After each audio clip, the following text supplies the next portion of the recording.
Order online at picassospizza.net. Folks, you don't have to order up any free agency action. It was delivered to you by Brandon Beane today in the form of Bradley Chubb. We are here where sometimes it's time to put in that work, but right now it is time to pay the bills. I'm Maniac stepping into guest host and moderate my talent here. We have AJ Savolsky, a well-respected voice in the Bills sphere, of course, and then we got intern Carson Karsakayak. Boys, the talk of the town is Bradley Chubb, 3 years, just over 50 million, if I saw that correctly. So we'll jump off the gate here. Your thoughts and reactions to the signing today? Yeah, I think Bradley Chubb's kind of the veteran guy that the Bills have attacked every offseason. And you look at Von Miller was a little bit more expensive, but a 32-year-old future Hall of Famer. Chubb doesn't have quite the resume that Von Miller did at the time, but still a proven guy with production. Leonard Floyd was another guy they brought in to kind of fit that mold. He was productive in Buffalo, fell off a little bit toward the end. And then Joey Bosa was another one that kind of had injury problems, former first-round pick. He was just about to hit 30, just like Chubb. So Bosa and Chubb are kind of similar.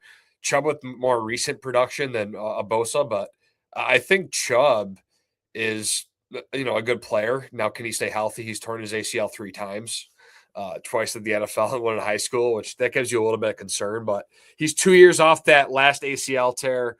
He fits, a 3-4 scheme. He was there. He was doing it in Miami. So I'm curious to see how it looks. And I think at the end of the day, it's only a good signing if he can do it when it matters. That's kind of been the missing piece for the Bills and the D-line is finding a guy that can do it when it matters. They did it this year when Bo Nix and against Bo Nix when they traveled to Denver. So that's going to be the thing is they need a guy that can finish. And is he going to be that guy? We'll see. Yeah, I think that's a good point. When it matters most in the playoffs, he's a guy who has played one career playoff game. And in that career playoff game, he does have a sack. But that's not a whole lot of experience. And the problem's always been come playoff time, can the Bills get enough from their defensive line, whether that's edge, whether that's D tackle, whether that's, on a blitz. It just seems like in games that they've lost, it's because they've had a lot to be desired on the defensive line. And you look at Bradley Chubb, he's a guy who averages 9 sacks a season when he's fully healthy. Injuries are a concern. You brought up the ACLs. Yeah, that definitely, it does sting.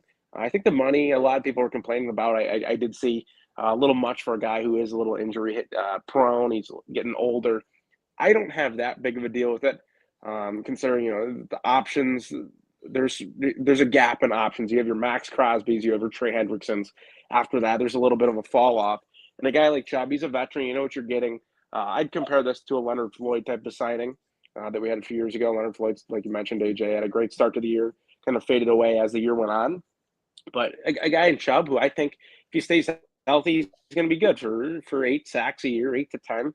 And you can live with that. In the past, we rotated defensive linemen a ton. I'll be curious to see if they continue that with, a new regime. But I'm fine with that. I'd give the signing a B, maybe B minus. You can put him next to Greg Rousseau, and then hopefully, Michael Hoyt can get healthy. He was doing wonders last year, and he's healthy. If we can get him ready to go, and hopefully we can get some productivity out of him, and they still have to round out the defensive end group and the edge rushers, but I don't think they're done there. We'll have to see how the draft treats them, and there's still plenty of time left in free agency. But overall, I'd say definitely by far their biggest move in this offseason, and free agency that is, and I'm fine with the signing. You can never have enough edge rushers, specifically that are veterans. Yeah, I think as much as maybe Greg Rousseau gets the vitriol from the fan base being a $20+ million man, I think he really does handle business in the first 45 minutes of the game. What the Buffalo football Bills need out of this number 2, and especially Hurricane Hoyt, if he can come back healthy, like you said, Carson and AJ, they need a closer. They need someone who can be that X factor, who can make that splash play for them. I think Russo does a great job of keeping things, within reach, but they need that closer. They need someone who can finish, AJ. Yeah, that's always been the thing with them. I think Beane did find good value, in this deal. I think there's I looked at some of the numbers, and like Odafe Owe, his production's been a little down. He got a lot of money. Boye Mafe is getting over $20 million a year. He's, a little bit down too in terms of production. Like Bradley Chubb is outproducing a lot of these guys that got $20+ million. And I know like a Jalen Phillips, he got $30 million per year. He's had a lot of injury issues, and he's a guy that his production's been kind of stagnant since his second year, but there is some upside there. So I get why teams would hand out that money for the potential, but for a guy in the cap situation that the Bills were in, I think Bradley Chubb fits the mold. But like we've all said, it really does come down to me the closing ability for him. I think he's a player that you're going to get, like Carson said, 8 to 10 sacks, sure, but can he be the player that comes up big for them in the big moment? Greg Rousseau, I agree, Maniac. He's kind of, what you're going to get, an elite run defender, can contain the edge well. Can Chubb, fit right into the scheme? He has in the past. Jim Leonard obviously picked this guy. This is the guy he probably wanted. I know they went after Hendrickson, which was interesting from a scheme fit perspective, but they land with Chubb, and I think value-wise, you can't really complain about it. I think you can complain about the player and the injury concern and the age maybe, but I think for the value that Beane got, if you look around the league and what these edge rushers have been getting this offseason, I think it's a very good value deal, whether you thought they should have went all in or not. Yeah, the value, without a doubt, for a veteran guy like Chubb, it's good. There's risk in any type of signing like this when you start throwing, over $10 million a year to a player, and if he gets hurt, then it's all for naught, right? Like people, I know Maniac, you'll agree with me because we've talked about this before. The Von Miller signing was going perfect until he tore his ACL, or it might have been Achilles. I forgot exactly what it was on Thanksgiving. But like that type of player, if you can get 8 to 10 sacks, but some of those come at really crucial times, I think you're going to be really, really happy with a guy like Bradley Chubb. It's when those sacks occur, if he can stay healthy, and he's a guy who he gets a decent pressure rate. He's okay against the run. He's been in the league a long time, 2-time Pro Bowler. Like his accolades are there. He's been there, good experiences. Younger guys can learn from him as well. And you throw Michael Hoyt into the conversation. If you can get 80% of what Michael Hoyt's productivity was last year, I think you really have something. And you look at Greg Rousseau, he's a guy who's a great player. It's just he's not the biggest box score guy. Great run defender. $20 million a year. Yeah, a lot of Bills fans love to rip on that. But a Greg Rousseau, who I still think is still growing. He's still getting better. And hopefully he can touch that double-digit sack mark and really kind of, I don't want to say break out, because I feel last year he did have a good season, but maybe take that next step. If you can get some internal growth on top of this, and I know the word internal growth is negatively frowned upon around Buffalo, but if you can get some internal growth and you pair that with a veteran production who's been consistent over the course of his career, you might have something there where it's at least an average defensive line that can get pressure. Yeah, and it's very interesting because for me, for the last 8-9 years with the McDermott defense, you really had a solid idea of what you're going to get. I'm trying to imagine what this Jim Leonard scheme is going to look like, because it seemed like it's going to look like an opportunistic one that's aggressive and tries to take advantage of splash plays, not necessarily lull the offense to sleep like the McDermott defense did. I don't know what the Rex Ryan defense was doing. It was a disaster when it was here in Buffalo. So it's been a decade plus since we've seen a hyper aggressive defense try to be effective here in Buffalo. Real quick on some Instagram comments. We got Blitzkrieg says he's chubbed up. CT41 says, AJ, what up? We got a couple hundred people out there. Platypus, Trey Hendrickson side to the Ravens. Yeah, that's a whole other deal. The Ravens are a bunch of scumbags in this analyst's opinion. Jay Dudek says he has a huge Chubb. Blitzkrieg says there's Chubbs on the roster. So we got people very excited, obviously, and I think there's always excitement when a player gets brought into this caliber. And yeah, maybe when you look back on it, there'll be a poetry that Bradley Chubb was the high Denver draft pick defensive end who kind of finally got it done for the Buffalo Bills. Am I barking up a potential tree there?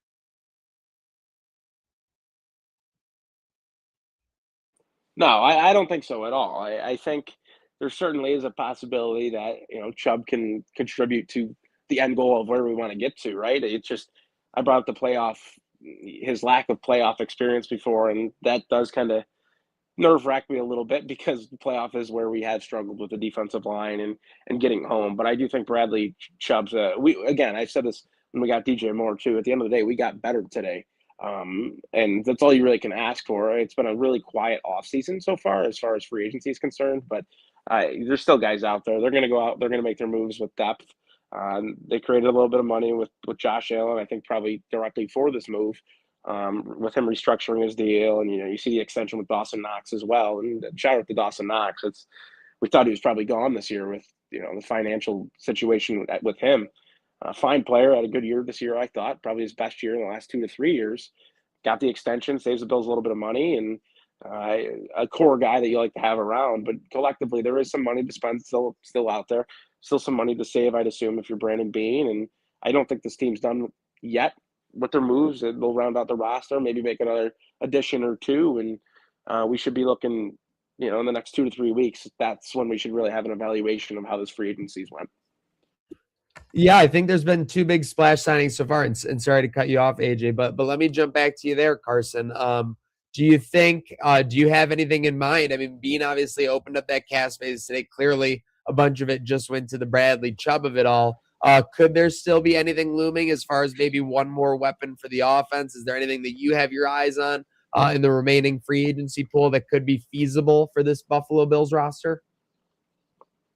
Correct me if I'm wrong, because it's been a chaotic day with basketball and everything with Bonaventure, but I think Debo is still out there, along with Darnell Mooney. A guy like Debo Samuel, if I recall correctly, per Tim Graham, there was, and a few other people, that they were interested in Debo Samuel at the deadline with the Commanders. They weren't able to get the deal done.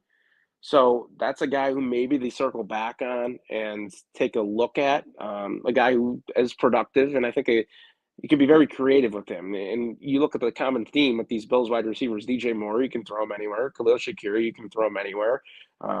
They like those type of guys. Josh Palmer is a very versatile player. Can play him outside, can play him inside. More versatility that they have, I think, is a really good thing. And Debo Samuel could be that type of player. And as far as Darnell Mooney, a guy who just got cut from the Falcons. So 2 guys who I think role players, right? But they could certainly help you as far as the offensive skill set's concerned. I like to think they might be making a move in the offensive line department too. You lose David Edwards, which is fine, because you do have Van Pran Granger, and you also, I see they got Vandermark back, and Alec Anderson's there too. So those are all good pieces. They might have a depth piece there, but offensively, I'd say it's probably going to be more quiet, and just because there's more holes defensively, they got a lot that they still have to fill throughout the depth, and guys that are starting secondary linebacker, D-line, as we saw. So there's a lot going on, a lot of stuff they still have to do, rounding out the defensive side of the ball. Yeah, I still think that safety needs to be addressed. If I look right now at the safety free agents that are still out there, there's not too many left. A lot of them went to, a one that was popular, Kevin Byard. He signed with New England today on a $9 million contract over 1 year. So he's a guy that, I thought Bills fans, were pretty interested in. But again, a guy that is now kind of off the market. Obviously, he signed. Jimmy Ward is a name. Andre Cisco, Donovan Wilson, Taylor Rapp. He's former Bill. They're not going to sign him. Ashton Davis. So there's a couple of guys out there. Nothing really crazy. Andre Cisco would probably be the one that's most intriguing. Just about to turn 26. Not too expensive. Harrison Smith's another one if you want to go the older route. Is he a guy they would want to bring in to pair with Cole Bishop? So there's a couple names there. Jack Sanborn, the linebacker. He started his career in Chicago. He had some moments there. Went to Dallas. It didn't work. He's another guy that could be a cheaper value option at linebacker who could maybe give Dorian Williams a run for money. Terrell Bernard. I don't really know. Matt Milano, is he a possible re-sign now because they really haven't attacked that position? Or are they going to go safety linebacker in the draft? We'll see. And then wide receiver wise, I think Carson said it great. I think Darnell Mooney is kind of the guy for me. He's not going to be that expensive. He's had production in this league. He's a proven player. He's a good route runner. He can play anywhere. That's kind of the guy where you're kind of a tier 3, tier 4 signing at the wide receiver position that you can kind of plug in as a depth guy. And if Joshua Palmer continues to not stay healthy or get on the field, or Keon Coleman doesn't make a jump, you have that safety net with Mooney that you know what you're going to get with him, and he's kind of a veteran guy that's been in the league. So I still think they're going to do some things. They got some money still left in the banana stand, I believe. but I don't think always money in the banana stand. Always money in the banana stand. For sure. Yeah, so it should be interesting to see how they make that work. Is AJ Brown out of reach now? AJ, I know that's your name name brother over there from but is he out of reach at this point given the cap situation? I mean, I think he's been out of reach. Yeah. I don't really, I mean, I wouldn't want him anyway just because of the headache. And I think, I mean, watching him last year, I felt like not like because he's just an athletic freak and his speed was so important. I'm not saying he's like lost it all, but for the headache and what the price would have been, I think it's out of the question. You got your wide receiver one and DJ Moore that they're gonna hope can be that high volume guy for this offense. And I think AJ Brown was out of the question the second DJ Moore was traded for. And I don't even know what team would want to take that on. New England doesn't seem interested. They just gave Dobbs $20 million. I don't know if they're going to go that route. So we'll see. The AJ Brown situation in Philly is going to be an interesting one to monitor. Okay. Well, that's how we see the rest of FA playing out. Obviously, AJ sounds like he wants to get some role players. Carson's still making special. I think that Deebo Samuel is more intriguing to me than it would have been, like, say, even a year ago at this time, based on how the Brandon Cooks experiment went. I think people could have argued that he lost a step, et cetera. He wasn't the threat. All of a sudden, I mean, I don't know what was going on, whether it was scheme, whether it was the fact that the other receivers just weren't gelling with Josh, towards the end of the year. But Cooks was an effective piece of that offense. And I think with seeing how effective he was makes me think that Deebo Samuel definitely could be something that plays a role in this potential offense for sure. So I love that one. Winding down on the pay the bills. Shout out everybody tuning in. Make sure you're going to Picasso's Pizza, picassospizza.net for the best pizza in Western New York. But speaking of getting the best deal, McGovern says he gave the team a pretty good deal. Gave a couple million back and decided, you like that segue, huh, boys? Yeah.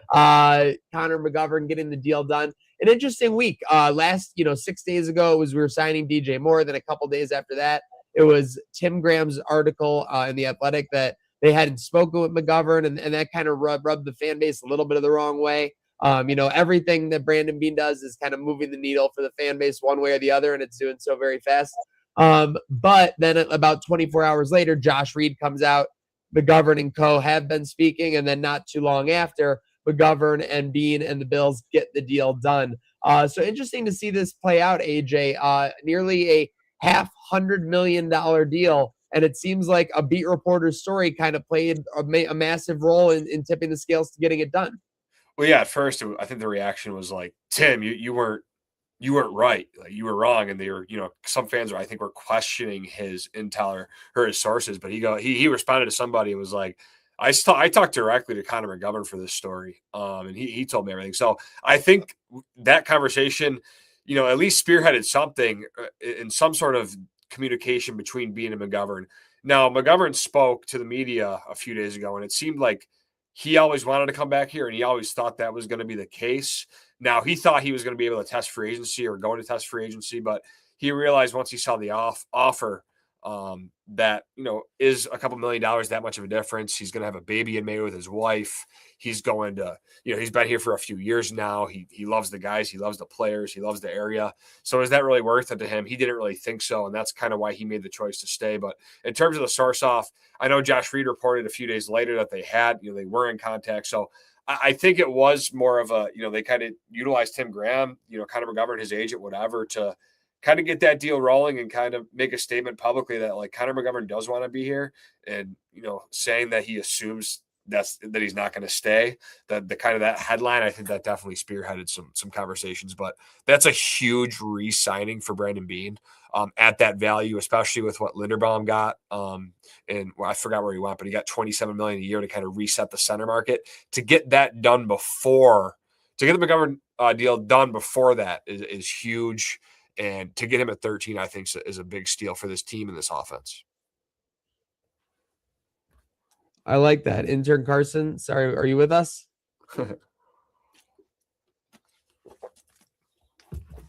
Okay, he might be getting got by the rest of the AFC East trying to make moves.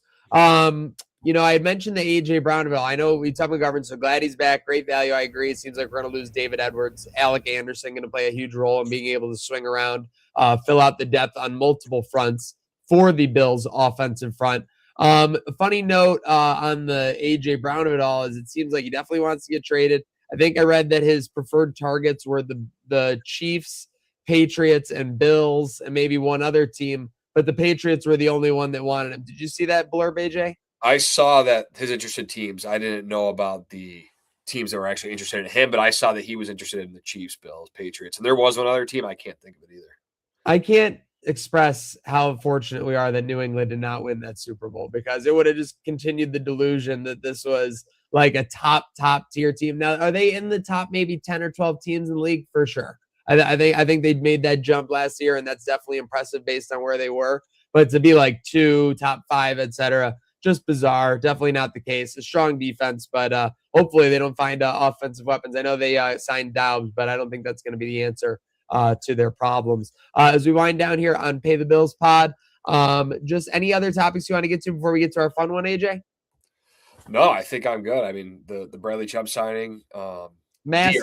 And I hate to say it, perfect timing for the episode too. We're lining up an evening episode, and they throw us a little afternoon signing for right around 50 million. So you'll love to see that for certain. Speaking of things you'd love to see, so we are just about, AJ, 6 months away from the debut game at the new Highmark Stadium.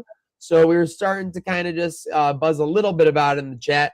Curious where you think, curious what you might think might happen, prediction, etc. Who do you think will be out there for the first charge at the new stadium? Who will be out there to kind of get the crowd revved up before kickoff?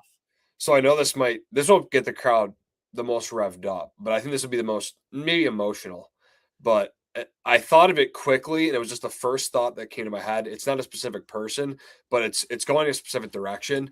And I think it's someone from Ralph Wilson's family that's still here. I think that would be cool, just as like he was the original owner. He kind of brought this, team together, the city together, kind of going that route and kind of trying to find somebody. And maybe they could be, with, a Thurman or a Jim Kelly or someone, of Bill's notoriety that is known. But I think connecting the old with the new and kind of, bringing that all together, I think that'd be an emotional moment, not only special for his family, that carried such a tradition in that stadium that it was named after them or him for a while. But I think that'd be a special thing, and that's kind of the first thought that came to my mind when I thought about it quickly. So something with him, his family, and maybe a Bills legend, kind of a duo. I like your thinking. I think you are barking up the right tree. I wouldn't be surprised to see a Mary Wilson thrown into the situation for sure. Where I am tied into your thinking, I think we could see like first off, I don't think we've seen the big four, quote unquote, from the 90s all together to lead the charge at once. I don't think we've seen all four. That's a potential one for me. Jim, Thurman, Andre, and Bruce. I know Bruce's appearances have been a little bit more sporadic. You could also throw your Darryl Tallies in there if you want to for a little extra pepper. But I think you're going to see like a Thurman, Jim, Kyle Williams, Stevie Johnson, like maybe even Fitzpatrick. Like, as crazy as it sounds, does he belong there? No, not stats-wise, but emotionally, yes, he could fit in for sure, and he can get the crowd revved up. But I think they'll play into that time connection like you're talking about that kind of molds the eras and brings it all together for the start of the stadium. But a lot to be excited about. I mean, we've been talking about this stadium now. It's not an exaggeration, I think, to say 6 years. I know that really it ramped up about 3 or 4 years ago, but it's been in the talks for nearly a decade. And now to see it just 6 months from being not fully, I wouldn't, it's going to be similar to the Death Star too. I feel like it's going to be fully operational, quote unquote, but there'll still be some suite that's getting renovated as they're opening. Yeah, I'm excited for it. I renewed. I got, I'm in the new stadium. I got my 5-year coin this week for my. There you go. Old Highmark, so I got my little coin, which was cool. I started at like 19 or 20. Yeah, 20 years old. So yeah, I'm looking forward to getting in that new stadium, and just honestly, the preseason games are going to be fun, right? Like going to a meaningless game and just getting to see the different bars, the concessions, the seating, just walking around the stadium and not really caring about what's going on in the field. In terms of watching the guys that you probably aren't going to make the 53-man roster. Sorry. But just seeing the stadium and going around and checking it out and kind of taking it all in and being like, wow, this is what it's going to be like here for a long, long time. Seriously, it is going to be a new era. Yeah, I mean, you said it perfectly. I mean, the first time in a new stadium in 26 years, or like even longer. Sorry, for some people, 50 years. For some people, 50 plus years. I was thinking for myself. I'm sorry, but yeah, like those preseason games are going to serve as like scouting reports. You're going to be walking around the concourse, getting a feel for what's going on for sure. So that's super exciting and super awesome to look forward to. We are looking forward to many more quick episodes like this as we run along the offseason. Make sure you're following my guy at AJ Cebulski on platforms. A lot of great input in between all these episodes and in between these Bills takes and much more. Intern Carson Hayek as well. Typically, we have our Mike Bunt and Mike Partham, but they were both a little bit obliged this evening, but they'll be back soon enough. But super excited, man. The time is now for these Bills. The clock has begun, I think, on this new season. Yeah, I'm looking forward to it. I'm so Sabres mode right now. Like I was watching. It's a blessing. It's a blessing for sure. But for that, I think we all are understanding we're a little bit less locked in than we would be on this typical free agent period, like living and dying on every transaction, because there is a team that's hotter than they've ever been in 2 decades. Yep. It's been, 9-10 years old. I was watching that Tampa game and I said, I go to my dad, I'm like, I didn't even know I was this big of a fan of the Sabres. Like because you forget, because you're just so dejected for a long time, and it was crazy. So yeah, the Sabres it's such a pleasure watching them, and I'm so happy with that. But yeah, the Bills, they're going to be there. Joe Brady's got the mind. They got a lot of new things going, but I think they have a lot of things staying the same. And obviously led by Josh, there's always a chance every year. So we'll see what happens. Will be interesting to see. Thank you everyone for following Trainwreck, Instagram, Twitter, Twitch, Facebook, YouTube. Again, at AJ Cebulski to follow our man there for more, at Pay the Bills Pod for all your breaking news and Bills info. But sometimes there's a time to do the work, and then sometimes there's a time to pay the bills. Huge shout out to our panel. Have a good night now.